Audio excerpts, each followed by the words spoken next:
It's mail time in the shack. I've got one package which I've picked up today from the post office, and like I said, I always say I have no idea what it is, where it's from, or when I ordered it, or what it's for. Let's have a look. So it's glued down pretty tightly. I should have done that, but it's light. I don't know what it is. Let's have a look in here. Oh my gosh, it's coming early. Oh yeah. I ordered this last night. Seriously, this stuff happens all the time now.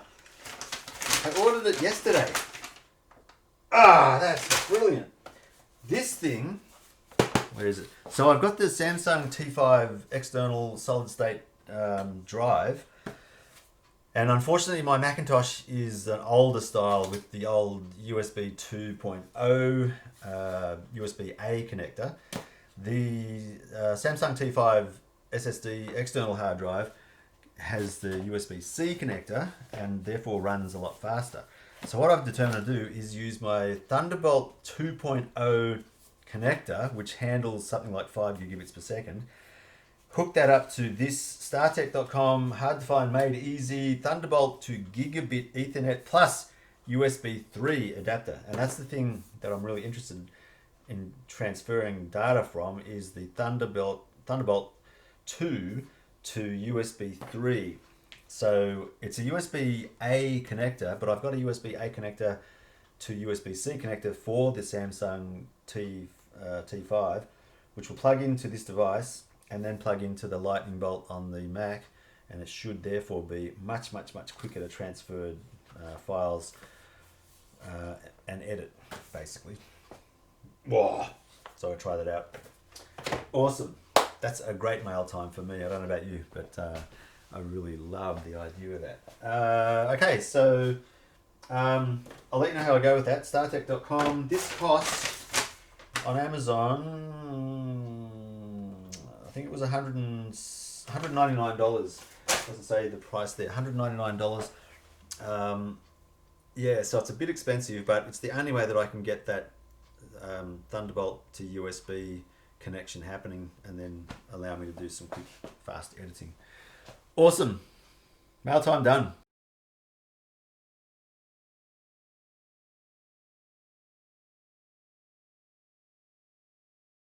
Okay, I've sped up this video so that we can get an idea of the process that I follow now to get videos done. So what I'm doing here is I'm setting up the mic stand and mic. I've got a XML kit microphone, well, microphone kit, with a voice condenser microphone with 48 volts phantom power, and a similar matching boom mic for instrument microphone pickup.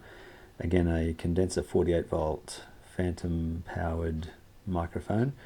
I'm using that boom mic on the Canon XA10 camcorder, and I'm using the 501 with a voice microphone you can see in the video for voice pickup in videos. So an overhead boom mic for my video audio pickup. I also have the Zoom H1N, which I'm recording on now, with a lavalier microphone, and I actually had it installed on my person, but for some reason it started recording audio and then stopped. I don't know why. The battery might have gone flat or something like that. I checked the batteries beforehand, it was fully charged, but when I checked it again it was only 1 bar, so I don't know, maybe the battery went flat on me. So this is why I'm doing a voiceover now. So here I am hooking up the other end of the XLR Canon cable, audio cable, to plug into channel 2 on the XA10 camcorder, which I'm in front of right now. In the background, I've got the Godox BL60W, I think it's called. I'm talking there about using toilet roll holders to tidy up cables. They're very handy. Now I'm talking about the acronyms that I come up to help me get a good video going, which is frame slow. So frame, the word frame, to frame the picture. SLOWE, which is an acronym, SLOWE, and the S is for sound, so I started out doing the sound. L is for lighting, which is what I'm talking about here, and I'm setting up the Godox to light the right hand side of my face in conjunction with doing taking advantage of the sunlight coming in through the windows in the shack. So rather than put the light on the other side of the wall and compete with the sun, I'm using the sun and the overhead lights. So you can see the LED light on the roof and the LED light from the Godox to basically provide more ambient diffused lighting through the window, through the Godox, and some of the light from the LEDs overhead. I did a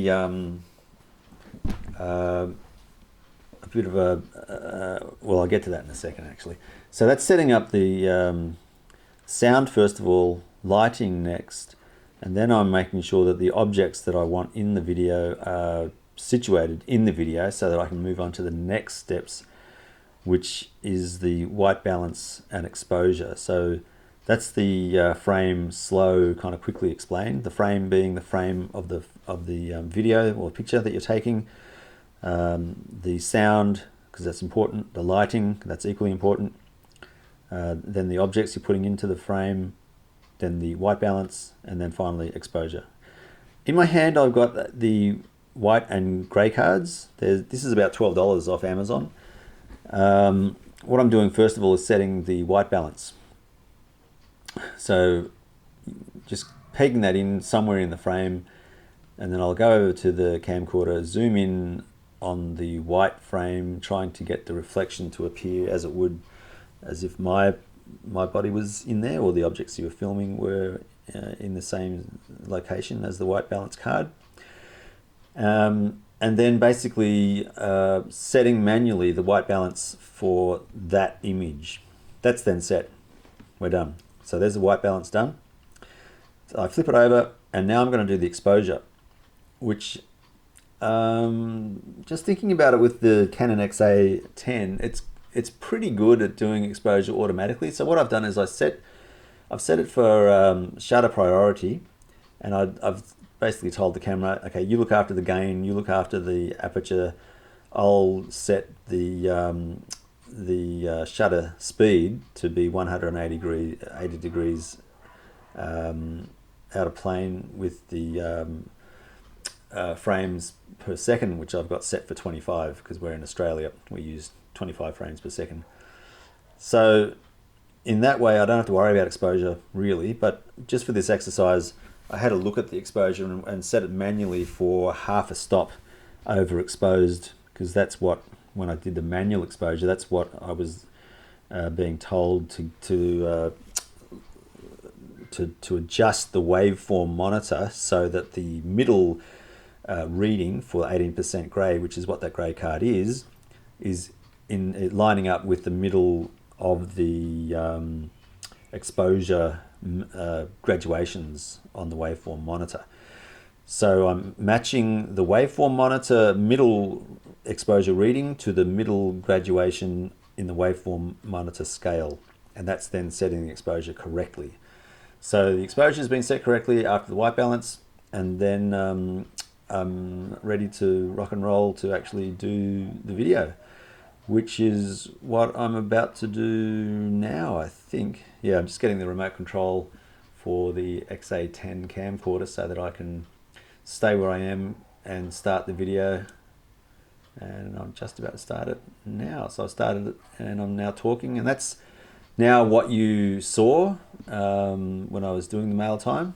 So let's just zip ahead to where I think we need to be. So that'll take us over here, I would think.